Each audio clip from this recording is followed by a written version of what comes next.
இந்த நாளிலும் நம் அனைவருடைய தியானத்திற்கும் வசதியாக தானியேல் தீர்க்கதரிசியின் புஸ்தகம் 6வது அதிகாரத்தின் 16வது வசனத்தை நம்மில் ஒருவர் வாசிக்க கவனிக்கலாம். தானியேல் 6:16. அப்பொழுது ராஜா கட்டளையிட அவர்கள் தானியேலை கொண்டு வந்து அவனை சிங்கங்களின் கெபியிலே போட்டார்கள். ராஜா தானியேலை நோக்கி, நீ இடைவிடாமல் ஆராதிக்கிற உன் தேவன் உன்னை தப்புவிப்பார் என்றான். ராஜா தானியேலை நோக்கி, நீ இடைவிடாமல் ஆராதிக்கிற உன் தேவன் உன்னை தப்புவிப்பார் என்றான். நீ இடைவிடாமல் ஆராதிக்கிற உன் தேவன் உன்னை தப்புவிப்பார். இந்த காலை வேளையிலும் நம்முடைய தேவனாகிய கர்த்தர் உங்களுக்கும் எனக்கும் கொடுக்கின்ற ஒரு ஆழமான நம்பிக்கை இதுதான். நீங்களும் நானும் இடைவிடாமல் ஆராதிக்கிற தேவன் நம்மை தப்புவிப்பார். ஒருவேளை நம்முடைய வாழ்வில் ஒரு பெரிய நெருக்கத்தை சந்தித்தவர்களாக நீங்கள் நானும் இருக்கலாம். அந்த நெருக்கத்தில் இருந்து கொண்டு என்ன செய்வதற்கு என்று சொல்லி அங்கலாய்த்து கொண்டிருக்கலாம். ஒன்றை மாத்திரம் புரிந்து கொள்ளுங்கள், நம்முடைய தேவனாகிய கர்த்தர் நம்மை தப்புவிக்கின்றவர். இங்கே தரியு என்று சொல்லுகிற ஒரு ராஜா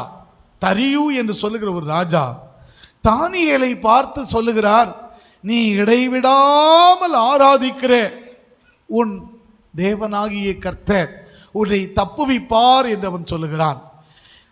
இந்த ராஜாவுக்கு ஆண்டவர் மேல் அப்படி ஒரு நம்பிக்கையா? இந்த ராஜா ஆண்டவரை விசுவாசித்தானா?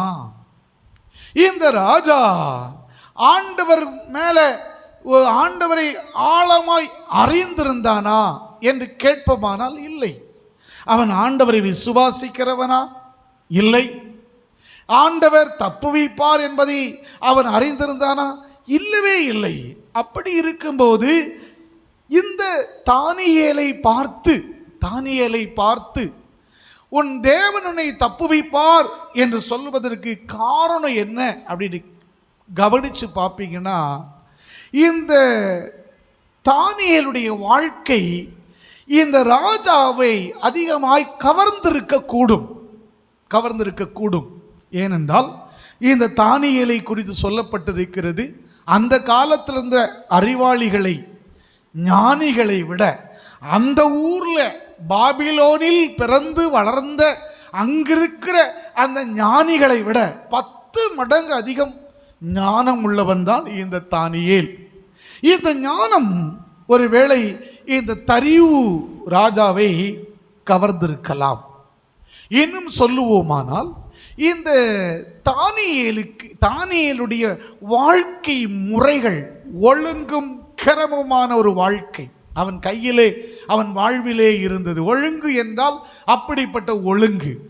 அந்த ஒழுங்குகளை மீறுவதற்கு அவன் அனுமதிப்பதே இல்லை என்பதை அவனுடைய பணி சுமைகளிலே அவன் கண்டிருக்கலாம்.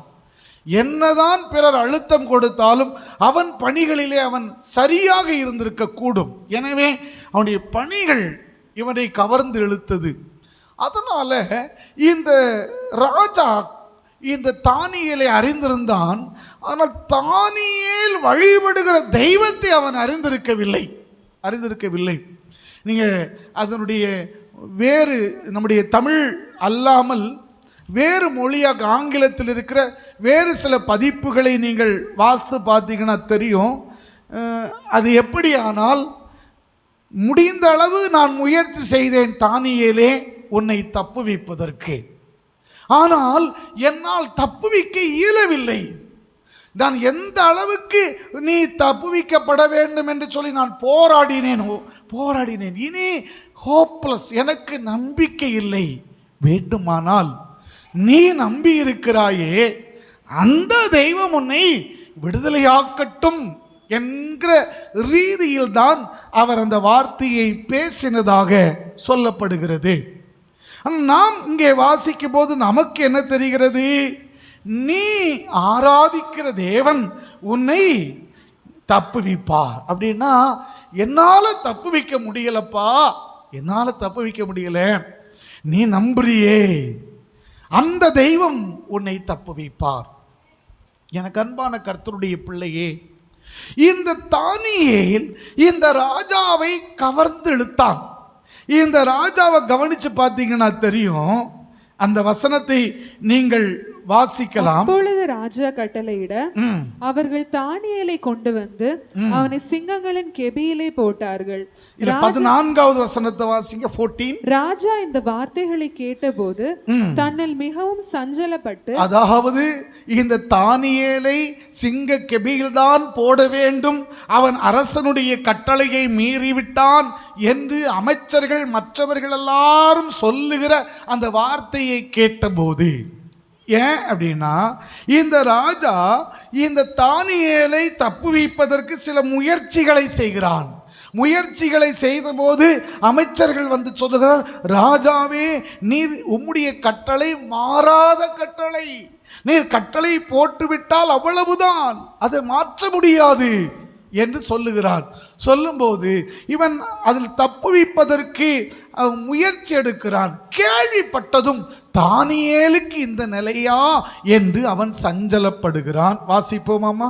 தானியேலை காப்பாற்றும்படிக்கு அவன் பேரில் தன் மனதை வைத்து, தானியேலை காப்பாற்றும்படிக்கு அவன் பேரில் தன் மனதை வைத்து அவனை தப்புவிக்கிறதற்காக சூரியன் அஸ்தமிக்கிற மட்டும் பிரயாசப்பட்டு கொண்டு ட்ரையல் எடுத்துக்கிட்டே இருந்தான், முயற்சி எடுத்துக்கிட்டே இருந்தான். சட்டத்தில் ஏதாவது நுணுக்கங்கள் இருக்கிறதான்னு கவனிச்சுக்கிட்டே இருந்தான். நான் எழுதினது, நான் கையெழுத்திட்டது, இதை மாற்றுவதற்கு ஏதாகிலும் அனுகூலங்கள் உண்டான்னு சொல்லி சாயங்காலம் சூரியன் அஸ்தமிக்கிறது வரைக்கும் ட்ரை பண்ணிக்கிட்டே இருந்தான். முடியலை. அப்படிங்கும்போது தானியேலை ராஜா கைவிட்டுட்டாருன்னு சொல்லல, அவன் சொல்றாரு, என்னுடைய முயற்சிகளெல்லாம் தோல்வி அடைந்து விட்டது, இனி ஓ முயற்சி தான், நீ நம்ப இருக்கிற ஆண்டவர் தான் சொல்லி அங்கே அவர் சொல்லுகிறார். தானியேல் அவ்வளவாய் இந்த ராஜாவை கவர்தலுக்கு காரணம் என்ன அப்படின்னா, நீங்க வேதத்தை வாசிப்பீர்களானால் லூக்கா எழுதின சுவிசேஷம் 2வது அதிகாரத்தின் 52வது வசனத்தை வாசிப்போமாமா. இயேசுவானவர் ஞானத்திலும் வளர்ச்சியிலும் தேவ கிருபையிலும் மனுஷர் தயவிலும் அதிகமாய் விருத்தி அடைந்தார். இயேசுவானவர் ஞானத்துல, வளர்ச்சியில, தெய்வ கிருபையில, மனுஷர் தயவில விருத்தி அடைந்தார். மனிதனுடைய தயவில விருத்தி அடைந்தார். இதே போல இந்த தானியேலுக்கும் கூட மனித தயவு தாராளம் கிடைத்திருந்தது. சில மனிதர்கள் தங்களுக்கு மனித தயவு வேண்டும் என்று சொல்லி அவர்கள் என்னெல்லாமோ மேஜிக் வித்தைகளை எல்லாம் செய்வார்கள். மேஜிக் நம்ம நிறைய மனிதர்கள், சமீபத்தில் ஒரு அரசியல்வாதி ஒருவரை நானும் என் நண்பருமாக சந்தித்து பேசி கொண்டிருக்கும் போது அவர்கள் ஒரு குறிப்பிட்ட நபர் ஒருவரை சுட்டி காண்பித்து சொன்னார்கள், இந்த ஆள் எனக்கு ஃபோன் பண்ணால் எனக்கு இனி ஃபோன் வரவே வராது, ஏனென்றால் அவருடைய எண்ணை நான் டெலீட் செய்தது மாத்திரமல்ல, அதை பிளாக் லிஸ்டில் போட்டுட்டேன்னு. அப்பொழுது நாங்கள் கேட்டோம், நீங்களும் அவங்களும் ரொம்ப நெருங்கிய நண்பராய் தானே இருந்தீங்க அப்படின்னு கேட்டபோது அவங்க சொன்னாங்க, ஆமாம், அந்த ஆள் சொல்கிறதெல்லாம் பொய். நான் ஒரு ஏழை மாணவனுடைய கல்விக்காக ஏதாவது உதவி செய்வீர்களான்னு கேட்டதும், ஓ தாராளம் செய்யலாமே அப்படின்னு சொல்லிக்கிட்டு அதனுடைய ஃபீஸ் நான் கொடுக்கிறேன் என்று 4 பேர் முன்னிலையில் சொல்லிவிட்டார். அங்கே கல்லூரியில் படித்து கொண்டிருக்கிற அந்த மாணவன் ஃபீஸ் கட்டலைன்னு சொல்லி வகுப்பறையிலிருந்து அவனை வெளியேற்றி விட்டார்கள். நான் அந்த நபரோடு கூட தொடர்பு கொண்டால் அந்த மனிதன் எனக்கு என்னுடைய தொலைபேசி அழைப்பை எடுப்பதே இல்லை. நான் அடித்து சோர்ந்து போய்விட்டேன். ஒன்றில் முடியும்னு சொல்லணும் அல்லது முடியாதுன்னு சொல்லணும். யாரோ சிலர் பாராட்டணும்னு சொல்லி 4 பேர் மத்தியில் தாரேன்னு சொன்னா போதுமா, கொடுக்க வேண்டாமா என்று கேட்டார்கள். அநேகர் இப்படித்தான் 4 பேர் முன்னிலையில் மற்றவர்கள் பாராட்ட வேண்டும் என்று சொல்லி சில செயல்களை செய்வார்கள். மழை பெய்யாத மேகத்தை போலவே அநேகருடைய வாழ்க்கை. மேகம் வரும், ஆனால் மழை பெய்யாது. இதை போல தருவேன் என்று சொல்லுவார்கள், கொடுக்க மாட்டார்கள். 4 பேர் மத்தியில் பெருசை பேசிக் கொள்ளுவார்கள். எதற்கு என்றால் மனிதருடைய தயவு தங்களுக்கு கிடைக்க வேண்டும் என்று சொல்லி எதையோ ஒன்றை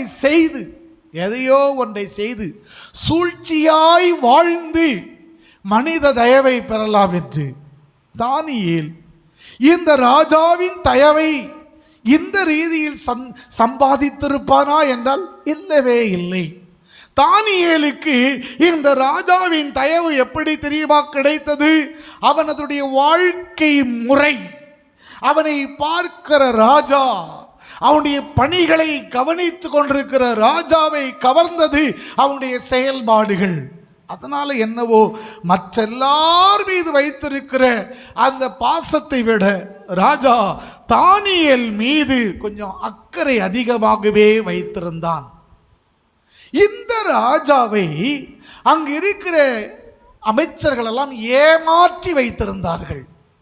ராஜாவை ப்ளீஸ் பண்ணி வைத்திருந்தார்கள். ராஜா மேலே ஒரு ரொம்ப அக்கறையாக நாங்கள் இருக்கிறது போல காண்பித்து ராஜாவை வினோதமாக அவர்கள் உயர்த்தி வைத்திருந்தார்கள். ஆனால் அத்தனை அமைச்சர்களும் சூழ்ச்சி செய்து ராஜாவை ஏமாற்றி வைத்திருக்கிறார்கள். ராஜாவுக்கு தெரியாது. என்ன ஏமாற்றி வைத்திருந்தார்கள்? ஒரு நாள் வந்து ராஜாட்ட சொன்னாங்க, ராஜா ராஜா உங்களை தவிர வேற யாரிடமும் இங்கு இந்த மக்கள் இந்த குறிப்பிட்ட இந்த 40 நாளில் விண்ணப்பம் செய்யவே கூடாது அப்படின்னு சொல்லி நீர் கட்டளையிடணும் அப்படின்னு சொல்லிவிட்டார். நீர் அதை ஒரு கையெழுத்திட வேண்டும், சட்டமாக இயற்ற வேண்டும் என்று சொல்லிவிட்டார். ராஜாவும் இவர்கள் ஏமாற்றுகிறார்கள் என்று தெரியாம செய்துவிட்டார். மொத்தத்தில் சொல்ல போனால் ராஜா அவசரப்பட்டு ஆலோசனை செய்யாமல் ஒத்துக்கொண்டார். அதுதான் நீதிமொழிகளை நீங்கள் வாசித்து பார்த்தீங்கன்னா தெரியும். வாசிக்கலாமா? நீதிமொழிகள் 6வது அதிகாரத்தின் 2வது வசனத்தை ஒருத்தர் வாசிப்போமாமா? நீ உன் வாய்மொழிகளால் சிக்கொண்டாய், உன் வாயின் வார்த்தைகளால் பிடிபட்டாய். நீ உன் வாய்மொழிகளினால் சிக்குண்டாய், உன் வாயின் வார்த்தைகளினால் பிடிபட்டாய். இங்கே ராஜாவை பார்த்து அந்த அமைச்சர்கள் சொல்லுகிறார், ராஜாவே 30 நாள் தான் ராஜா, இந்த 30 நாள் உம்மை தவிர வேறு யாரிடமும் இவர்கள் வேண்டுதல் செய்து விடவே கூடாது. அப்படி செய்தால் அவங்களுக்கு பனிஷ்மெண்ட் கொடுக்கணும். சாதாரண பனிஷ்மெண்ட் இல்லை, சிங்கத்தின் கெபியில் போடணும். ராஜாட்ட என்ன சொல்லியிருப்பாங்க தெரியுமா? உம்மை விட சிறந்தவர் இந்த உலகத்தில் இல்லவே இல்லை. ஏதோ இந்த மக்கள் எல்லாம் கொஞ்சம் உம்மை தவிர வேறு யாரையோ முதல் இடத்தில் வைத்திருக்கிறார்கள். இந்த மக்களையெல்லாம் ராஜாவுக்கு பின்னாடி கொண்டு நிறுத்தணும்னா இந்த சட்டம் தான் நமக்கு உபயோகப்படும்னு சொல்லி இருப்பாங்க. அன்பான கர்த்தருடைய பிள்ளைகளே, மனிதனுடைய சட்டம் ஒன்றுக்கும் உதவாது. மனிதனுடைய போதனை ஒன்றுக்கு உதவாது. மனிதர்களாகிய நீங்களும் நானும் இடுகிற சட்டத்திட்டங்கள் ஒருவேளை மாம்சத்தை பேணுகிறவைகளுக்கு போதுமானதாக இருக்கலாம். ஆனால் நம்மை ஆண்டவருக்கு உகந்தவைகளாக மாற்றிவிட இயலவே இயலாது. இங்கே தேவனாகிய கர்த்தர், சேனைகளின் கர்த்தர், இங்கே ராஜா இந்த தானியேல் பக்கம் சாய்ந்திருப்பதற்கு ஏதுவான ஒரு சூழலை ஏற்படுத்தி இருக்கிறார். ஏனென்றால் தானியேல் ராஜாவை கவர்ந்து இழுக்கிற அளவுக்கு ஒரு மனித தயவு அவனுக்கு கிடைத்தது. ராஜாவின் சட்டம் ஒன்றுக்கு உதவாமல் போய்விட்டது. ராஜா சாயங்காலம் வரையிலும் ட்ரை பண்ணி பார்க்கிறான், அந்த தானியேலை காப்பாற்ற முடியவில்லை. இன்னும் நீங்க கவனிச்சு பார்த்தீங்கன்னா ராஜா என்ன சொல்லுகிறான் தெரியுமா? அந்த 16வது வசனத்தை மீண்டும் வாசிக்கலாம். ராஜா கட்டளையிட அவர்கள் தானியேலை கொண்டு வந்து அவனை சிங்கங்களின் கெபியிலே போட்டார்கள். ராஜா தானியேலை நோக்கி, நீ இடைவிடாமல் ஆராதிக்கிற உன் தேவன் உன்னை தப்புவிப்பார் என்றான். இந்த தானியேலை குறித்து ராஜா ஒரு சாட்சி, ஒரு விட்னஸை ஷேர் பண்ணுகிறார். என்னவா? நீ இடைவிடாமல் ஆராதிக்கிற தேவன். நம்மை கவனித்து கொண்டிருக்கிற நம்முடைய பிள்ளைகள் நம்மை குறித்து ஒரு சாட்சி சொல்லணும். எப்போ பார்த்தாலும் ஜெபம் பண்ணிக்கிட்டு இருக்கிறியாம்மா அப்படின்னு சொல்லணும். எப்போ பார்த்தாலும் ஜெபம் பண்ணுறீங்களே அப்பா அப்படின்னு சொல்லணும். எங்கள் அப்பா ராத்திரியெல்லாம் ஜெபம் பண்ணுவாங்கன்னு நம்ம பிள்ளைங்க சொல்லணும். எங்கள் அம்மா ராத்திரியெல்லாம் ஜெபம் பண்ணுவாங்கன்னு நம்ம பிள்ளைங்க சொல்லணும். ஆனால் அநேகரோடு நெருங்கி இருக்கிற நெருக்கமான உறவுகள் இப்போ எப்படி தெரியுமா? பல இடங்களில் சொல்லுகிறார்கள், நீங்கள் முன்னாடி ஜெபம் பண்ணுறது போல் இப்போ ஜெபம் பண்ணுறதே இல்லை. சில தாய்மார்கள் பிள்ளைகளை பார்த்து சொல்லுவாங்க, நீ ரொம்ப நேரம் முன்னாடி ஜெபம் பண்ணுவியே, ஏன் இப்போ ஜெபம் பண்ண மாட்டேங்கிற? ஆனால் இங்கே தானியேலை பார்த்து இந்த ராஜா சொல்கிறாரு, நீ இடைவிடாமல் ஆராதிக்கிற தேவன். அப்படின்னா இந்த தானியேல் இடைவிடாமல் ஆண்டவரை ஆராதிக்கிறவன் என்கிற ஒரு பார்வை இந்த ராஜா பெற்றிருந்தான். இந்த ராஜா அறிந்திருந்தான். இந்த தானியேலுடைய ஜெப வாழ்க்கையை ராஜா அறிவான். இந்த தானியேலுடைய ஆவிக்குரிய ஜீவிதத்தை ராஜா அறிந்திருந்தான். உங்களை என்னையும் பார்த்து ஆண்டவர் அபிதமாய் சொல்லணும். நம்மை சார்ந்திருக்கிறவர்களும் அபிதமான சாட்சி சொல்லணும். ஆசிக்கலாமா ஒரு வேத வசனத்தை? மத்தேயு எழுதின சுவிசேஷம் 5வது அதிகாரத்தின் 16வது வசனத்தை வாசிப்போம். இவ்விதமாய் மனுஷர் உங்கள் நற்கிரியைகளை கண்டு பரலோகத்தில் இருக்கிற உங்கள் பிதாவை மகிமைப்படுத்தும்படி. இவ்விதமாய் மனுஷர் உங்கள் நற்கிரியைகளை கண்டு பரலோகத்தில் இருக்கிற உங்கள் பிதாவை மகிமைப்படுத்தும்படிக்கு உங்கள் வெளிச்சம் அவர்கள் முன்பாக பிரகாசிக்க கடவுது. நம்முடைய நற்கிரியைகளை பக்கத்தில் இருக்கிறவங்க எல்லாம் பார்க்கணுமா? தானியேலுடைய நற்கிரியைகளை ராஜா பார்த்தான். ராஜாவுக்கு தெரிந்திருந்தது. அதே போல நம்முடைய நல்ல கிரியைகள் பக்கத்தில் இருக்கிறவங்களுக்கு தெரியணும். எனக்கு அன்பான கர்த்தருடைய பிள்ளைகளே, இயேசுநாதர் ஞானத்திலும் வளர்த்தியிலும் தெய்வ கிருபையிலும் மனுஷர் தயவிலும் அதிகமாய் விருத்தி அடைந்தார். இந்த மனிதனுடைய தயவு அவருக்கு கிடைத்தது. இந்த மனிதனுடைய தயவு, ராஜாவின் தயவு தானியேலுக்கு கிடைத்தது. இந்த ராஜாவிடமிருந்து நற்சாட்சியும் கிடைக்கிறது. இயேசுநாதருக்கு நிறைய எதிரிகள் என்னவோ இருந்தது உண்மைதான். அந்த மனித தயவு அவர்களுக்கு இருந்தது என்பதற்கு அடையாளமாக லூக்கா 4:22 நீங்கள் வாசித்து பார்த்தீங்கன்னா புரிந்து கொள்ளலாம். லூக்கா 4:22 எல்லாரும் இயேசுநாதருக்கு நற்சாட்சி கொடுத்து அவருடைய வாயிலிருந்து புறப்பட்ட கிருபையுள்ள வார்த்தைகளை குறித்து ஆச்சரியப்பட்டு, அவருடைய வாயிலிருந்து புறப்படுகிற கிருபையுள்ள வார்த்தைகளை குறித்து ஆச்சரியப்பட்டு, இவன் யோசேப்பின் குமாரன் அல்லவா என்றார்கள். பாத்தீங்களா? நல்ல சாட்சி கொடுக்கிறாங்க. அவனுடைய இயேசுநாதருடைய வாயிலிருந்து புறப்படுகிற அந்த வார்த்தையை கேட்டு நல்ல சாட்சி கொடுக்கிறாங்க. ஓ, இவர் இன்னார் அல்லவா அப்படின்னு சொல்றாங்க. நல்ல சாட்சி கொடுக்கிறாங்க. சிலர் அதுக்கு பின்னாடி பார்த்தீங்கன்னா சில பரிசேயர்கள், சில சதிசேயர்கள், சில வேதபாரகர்கள், இந்த ஆசாரியர்கள் எல்லாம் ஆண்டவருக்கு எதிராக கலகம் பண்ணினாலும் நல்ல சாட்சி கொடுக்கிறவர்கள் இருந்தார்கள். அன்பான கர்த்தருடைய பிள்ளையே, ராஜா தானியேலை குறித்து நல்ல சாட்சி கொடுக்கிறவனாயிருந்தான்.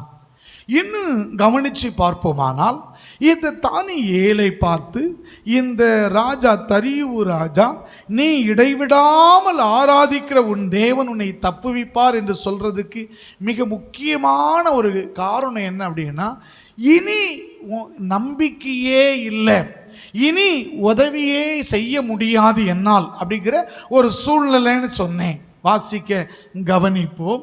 2 கொரிந்தியரின் புஸ்தகம் 1வது அதிகாரத்தின் 9வது வசனத்தை நம்மில் ஒருவர் வாசிக்கலாம். 2 கொரிந்தியர் நம்முடைய குமாரனும் முதல் அதிகாரத்தின் 9வது வசனம். நாங்கள் எங்கள் மேல் நம்பிக்கையாயிராமல் நாங்கள் எங்கள் மேல் நம்பிக்கையாயிராமல் மரித்தோரை எழுப்புகிற தேவன் மேல் நம்பிக்கையாயிருக்க மரித்தோரை எழுப்புகிற தேவன் மேல் நம்பிக்கையாய் இருக்கத்தக்கதாக மரணம் வரும் என்று நாங்கள் எங்களுக்குள்ளே நிச்சயத்திருந்தோம். நாங்கள் எங்கள் மேல் நம்பிக்கையாயிராமல் மரித்தோரை எழுப்புகிற தேவன் மேல் நம்பிக்கையாய் இருக்கத்தக்கதாக. இனி நம்பிக்கை இல்லை என்று சொல்லுகிற ஒரு சூழ்நிலை, இந்த சூழ்நிலையில உலகம் ஃபினிஷ்டு சொல்லி சைலண்ட்ல இருக்கும். ஆனால் கர்த்தருடைய பிள்ளைகளுக்கு அந்த இடத்துல இருக்கிற நம்பிக்கை துளிர் விட்டு வானளாவி உயர்ந்திருக்கும். ஆமென், அல்லேலூயா. உலகம் முடிந்தது என்று சொல்லி பூஜ்ஜியத்தில் இருக்கும். ஆனால் தேவனுடைய பிள்ளைகள் இந்த இடத்திலிருந்து தான் எதிர்நீச்சல் போடுகிறவர்களாய், மனிதனால் கூடாதது என் தேவனால் கூடும் என்று சொல்லுகிற ஒரு நம்பிக்கையோடு கூட இருப்பார்கள். நம்பிக்கையோடு கூட இருப்பார்கள். நம்மீது இருக்கிற நம்பிக்கை அறுந்து போகலாம். நம்முடைய பொருளாதாரத்தில் இருக்கிற நம்பிக்கை அறுந்து போகலாம். நம்முடைய திறமை மீது இருக்கிற நம்பிக்கை அறுந்து போகலாம். இதையும் தாண்டி தேவன் மீது நம்பிக்கை வைப்போமானால், தேவனிடத்தில் நம் வாழ்வை அப்படியே அர்ப்பணம் செய்வோமானால் தேவன் ஒரு நாளும் கைவிட மாட்டார். ஆமென், அல்லேலூயா. கர்த்தரை நம்புகிறவனையோ கிருபை சூழ்ந்து கொள்ளும் என்று சொல்லுகிற அந்த வாக்கின்படி உங்களையும் என்னையும் நீங்களும் நானும் நீரில் மூழ்கி விடாதபடிக்கு, நீங்களும் நானும் சகதியில் அமிழ்ந்து விடாதபடிக்கு கிருபை நம்மை சூழ்ந்து பத்திரமாய் பாதுகாப்பாய் நம்மை மிதக்க பண்ணும். ஆமென், அல்லேலூயா. தானியேல் கடைசியிலே இனி நம்பிக்கை இல்லை என்கிற நிலையில் தான் ராஜா பார்க்கிறார். அந்த இடத்துல தானியேலுக்கு ஒரு நம்பிக்கை உண்டு, என் தேவன் என்னை தப்புவிப்பார் என்கிற நம்பிக்கை. ஆனால் ராஜா ஒருவேளை அந்த நம்பிக்கை இல்லாவிட்டாலும் தானியேலுடைய வாழ்வை பார்த்து அவர் சொல்லுகிறார், எப்பா என்னுடைய நம்பிக்கை அற்று போயிற்று, ஆனால் நீ இடைவிடாமல் நம்பி இருக்கிறாயே, அந்த தேவன் உன்னை தப்புவிப்பார்.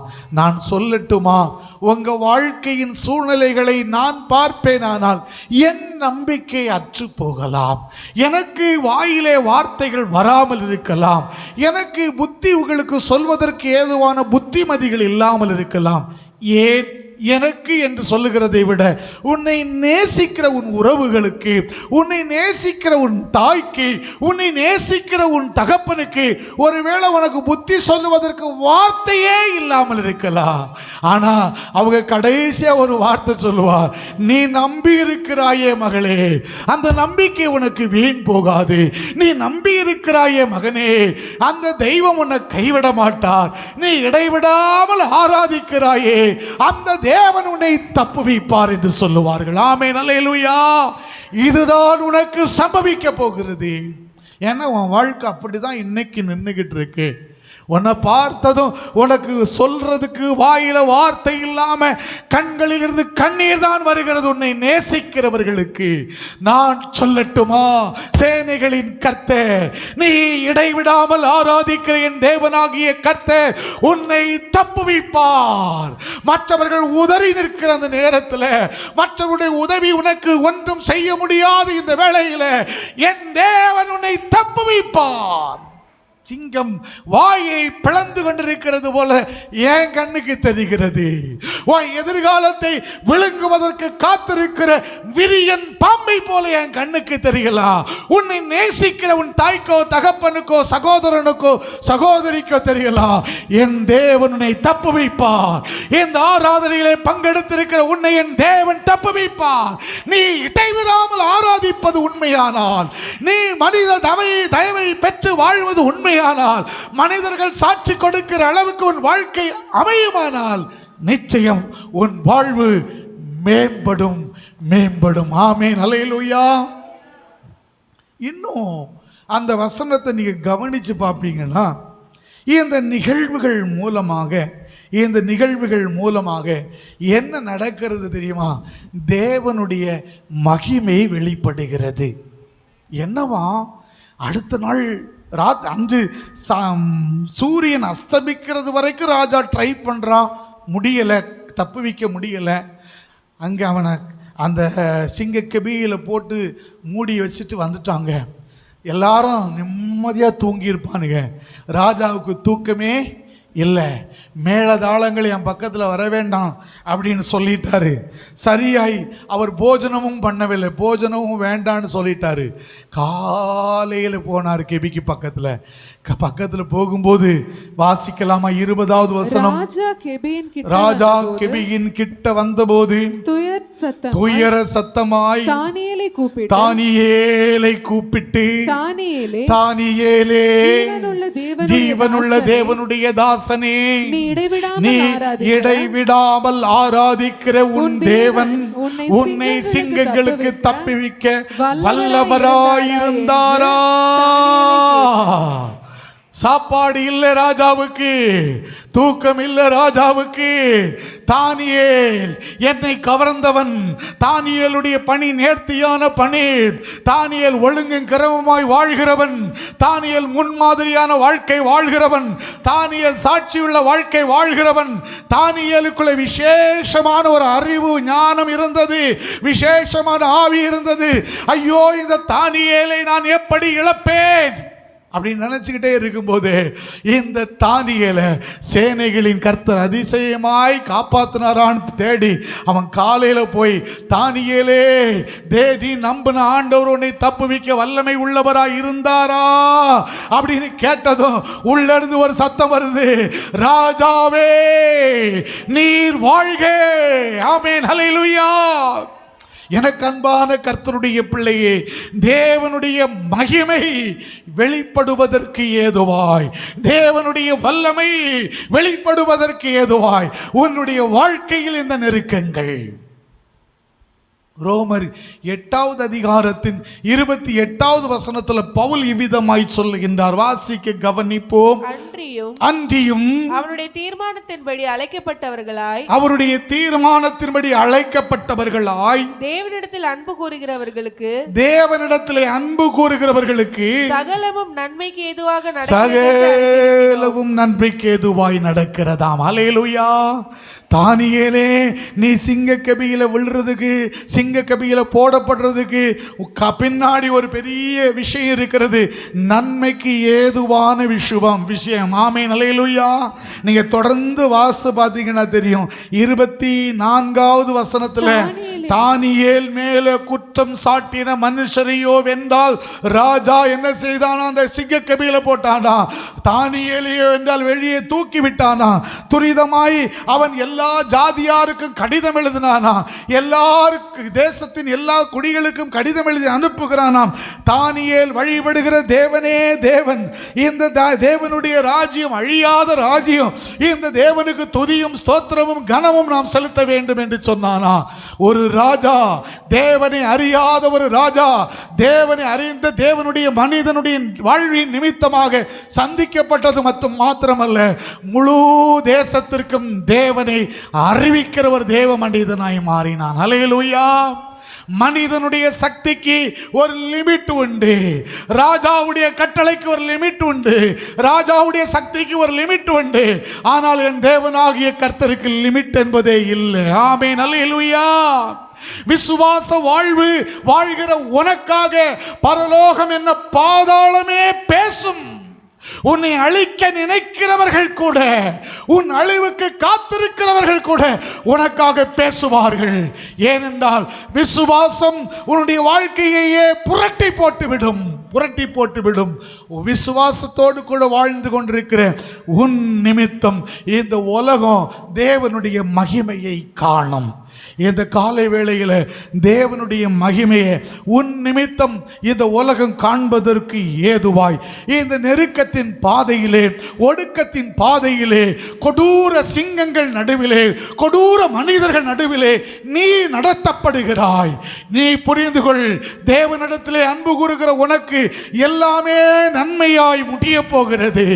ஆமென், ஹல்லேலூயா. உன்னை குறித்து யார் யாரோ சாட்சி சொல்ல போகிறார்கள், உனக்காக யார் யாரோ பரிந்து பேச போகிறார்கள். ஏனென்றால் நீ இடைவிடாமல் ஆராதித்துக் கொண்டிருக்கிற ஒரு மனிதன், ஒரு மனுஷி. ஆமென், ஹல்லேலூயா. இன்னைக்கு கட்டாயம் கர்த்தர் எனக்கும் உங்களுக்கும் நீதி செய்யும்படிக்கு நாம் எழுந்து நிற்க போகின்றோம். Glory to Lord. எல்லாரும் எழுந்து நிற்போமா? தீபானா சந்தானாமா. பரலோகத்தின் ஆண்டவர் உனக்கும் எனக்கும் நன்மை செய்ய போகின்றார். ஹல்லேலூயா. உனக்கு உதவி செய்யணும்னு ஒருவேளை சிலர் நினைத்தாலும் முடியாம தவித்து கொண்டிருக்கிறாங்கம்மா. ஒரு லிமிட் உண்டுமா. நான் செய்தேன்னு சொல்லிவிடக்கூடாது, நான் உதவினேன்னு சொல்லக்கூடாது, நான் பேசினேன்னு சொல்லக்கூடாது, நான் போராடினேன்னு சொல்லக்கூடாது. ஓ, எனக்காய் போராடுகிறவர் ஒருவர் உண்டு, எனக்காய் வழக்காடு ஒருவர் உண்டு, எனக்காய் நியாயம் செய்கிறவர் ஒருவர் உண்டு என்று நீ அறிந்து கொள்ளும்படிக்கு என் ஆண்டவர் உன்னை அழைத்து கொண்டு வந்திருக்கிறார். ஆமென் சொல்லுகிறவங்க ஆமென் சொல்லுக பார்க்கலாம். வாய்களை திறந்து சொல்லுக பார்க்கலாம். ஆமென். சத்தத்தை உயர்த்தி ஆமென். Oh, glory to Lord. கர்த்தருடைய கரம் நம் மீது கடந்து வந்திருக்கிறது மகளே. ஹல்லேலூயா, ஹல்லேலூயா. இயேசுவின் நாமத்தில் நான் சொல்லுகிறேன், இந்த சிங்கத்தின் கெபியில் நீ அடைக்கப்பட்டிருக்கிறாய். சிங்கத்தின் கெபியிலே அடைக்கப்பட்டிருக்கிறாய். சிங்கத்தின் வாய்களை கட்ட என் ஆண்டவருக்கு தெரியும். ஓ ரபா, யார் உன்னை சிங்கத்தின் கெபியிலே போட்டார்களோ அதே மனிதனை கொண்டு உன்னை உயர்த்தவும் ஓ ரபா. ஹல்லேலூயா. உன் வாழ்க்கை மாறணும், உன் வாழ்க்கை மாறணும், உன்னுடைய வாழ்க்கை மாறணும். கண்களை மூடிக்கொள், கண்களை மூடிக்கொள். ஆண்டவரேன்னு சொல்லி உன் வாழ்க்கை மற்றவர்களை கவர்ந்து இழுக்கணும். ராஜாவையே கவர்ந்து இழுத்த தானியேலுடைய வாழ்க்கையை போல உன் வாழ்க்கை அமையுமானால், ஓ glory to Lord, தேசம் சந்திக்கப்பட்டு விடும், தேசம் சந்திக்கப்பட்டு விடும். ஹல்லேலூயா, ஹல்லேலூயா, ஹல்லேலூயா. ரிபாதானா லாரபாதாரா பாலாரபா, ரிபாதாரா பாலாரபா, ரிகாதாரா லாரதாரபா. உலகத்தை பார்க்கிறவன் முடிந்தது என்று சொல்லுவார். விசுவாச வாழ்க்கை வாழ்கிறவனுக்கு இனிதான் துவக்கம், இனிதான் ஆரம்பம், இனிதான் ஆச்சரியம். இந்த உலகம் ஆச்சரியப்பட போகிறது மகனே, இந்த உலகம் ஆச்சரியப்பட போகிறது சகோதரா, சகோதரி. இந்த உலகம் ஆச்சரியப்பட போகிறது. உன்னை தப்புவிக்க ஒருவர் வந்திருக்கிறார். நீ ஆராதிக்கிற தேவன் புறப்பட்டு வந்திருக்கிறார். வைராக்கிய வாஞ்சையோடு வந்திருக்கிறார். ஆமென், ஆமென், ஹல்லேலூயா. நீ ஆராதிக்கிற தேவன் கல்லோ மண்ணோ அல்ல, அவர் ஜீவனுள்ள தேவன். Glory to Lord. Shamdana mara gadara bala raba, ribadara la shabara badaraba, rikadara bala shadara bara dikara bala raba daraba, duna bara badara bala shandara bala raba. Glory to Lord. Ridiyandana shandara la raba. Oh, glory to Lord. தேவனுடைய மகிமை இறங்கி வந்திருக்கிறது, வந்திருக்கிறது, வந்திருக்கிறது. முடிந்தது என்று தானே நினைத்து கொண்டிருக்கிறாய். ஒருவரால் உதவி செய்ய இயலவில்லை என்று தானே புலம்பிக் கொண்டிருக்கிறாய்.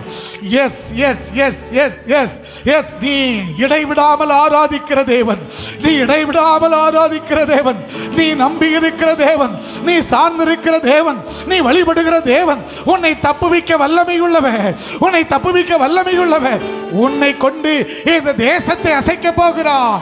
உன்னை கொண்டு பாபிலோன் சாம்ராஜ்யத்தை அசைக்க போகிறார். உன்னை கொண்டு ஓ ரிகபதரல ஷகதரபல ரபதரபல ரப ரபதர ஷபரபர திகதரபல ரப. ஆமென் ஆமென் ஆமென் ஆமென் ஆமென். ஓ, உன் பிள்ளைகளை கொண்டு அது செய்ய போகிறார். உன் பிள்ளைகளை கொண்டு செய்ய போகிறார். லக்தை ஷிகப்தரல ரப. உன் பேர பிள்ளைகளை கொண்டு செய்ய போகிறார். லிப்தை டிகஸ் பைடி கோல்பட தடரபதரப திபதத திபதரபதரப லிபதன ஷப்தரபதர லிபதரபலரப நிகந்தனோ ஷப்தரபி அந்தடலரபதரப. Glory to Lord. Hallelujah. Hallelujah.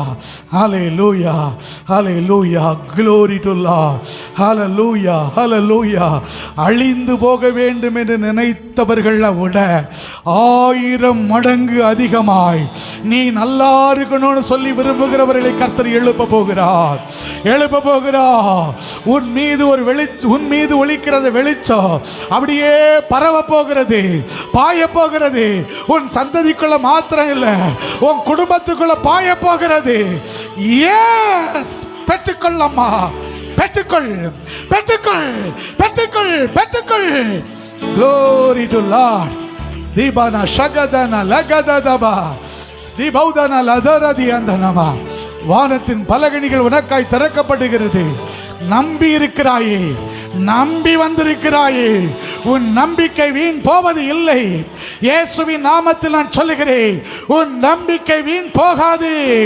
நீ இயேசுவை நம்பி இருக்கிற நம்பிக்கை, நீ இயேசுவை நம்பி இருக்கிற நம்பிக்கை வீண் போவது இல்லை.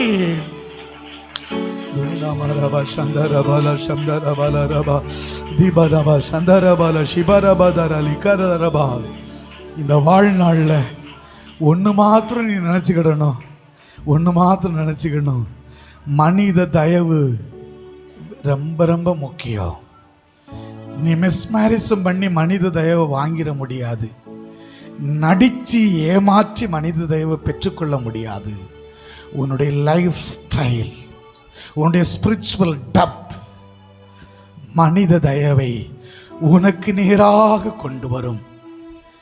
Glory to Lord. சேனைகளின் கர்த்தாவே, உம்முடைய சன்னிதானத்தில் வந்திருக்கிற எங்களுக்கு அந்த தயவும் இரக்கமும் தாராளம் கிடைக்கும்படி செய்தருளும் சுவாமி. குழியில் விழுந்து கிடக்கிறவர்கள் போல் விழுந்து கிடக்கிறோம். உலகத்தின் பார்வையில் முற்றுப்புள்ளி வைத்துவிட்டு போய்விட்டார்கள். ஆனால் இனிதான் ஒரு பெரிய துவக்கம் இருக்கிறது என்று எங்கள் உள்ளத்திலே ஒரு அனலை கொடுத்திருக்கின்றீரே, உமக்கு நன்றி. எங்கள் குடும்பங்கள், எங்கள் பிள்ளைகள், எங்கள் இரத்த சம்பந்தமான உறவுகள், எங்கள் திருச்சபையின் குடிகள் அனைத்தையும் கரங்களில் தருகிறோம். காத்துக்கொள்ளும், பலப்படுத்தும். இயேசுவின் நாமத்தில் வேண்டுகின்றோம் எங்கள் நல்ல பிதாவே, ஆமென். என் ஆத்துமாவே கர்த்தரை ஸ்தோத்திரி, என் முழு உள்ளமே அவருடைய பரிசுத்த நாமத்தை ஸ்தோத்திரி. என் ஆத்துமாவே கர்த்தரை ஸ்தோத்திரி, அவர் செய்த சகல உபகாரங்களையும் மறவாதே. ஆசீர்வாதம் நம்முடைய கர்த்தராகிய இயேசு கிறிஸ்துவுடைய கிருபையும் பிதாவாகிய தேவனுடைய அன்பும் பரிசுத்த ஆவியானுடைய ஐக்கியமும் சிநேகமும் காவலும் நம் அனைவரோடும் என்றும் என்றும் இனிவரும் சதா காலங்களிலும் தங்கியிருப்பதாக. ஆமென்.